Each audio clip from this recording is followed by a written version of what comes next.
Welcome back. In this video, as you can see, I have a AOC monitor, and this monitor model is E2470SWH, and this monitor has on a base stand. If you want to transfer it into a Base height adjustable stand, you can by adding the Base stand or height adjustable stand. So this video I'll show you how you can remove stand from this monitor.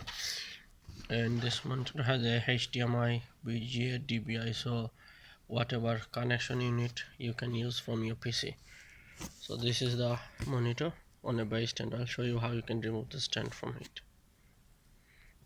So first of all, make sure you remove all sort of power connection and try to leave the monitor on a flat surface.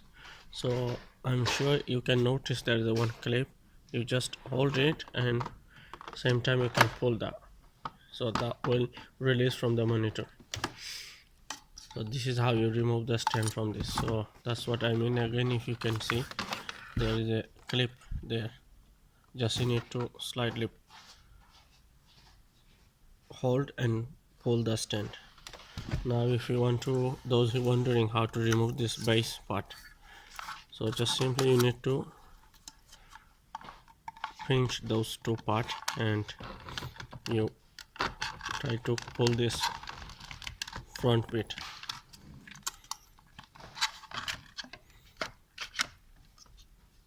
You pinch those parts and try to pull the stand. So this is how remove the base part as well. So thank you very much for watching this video. If you like it, please subscribe the channel.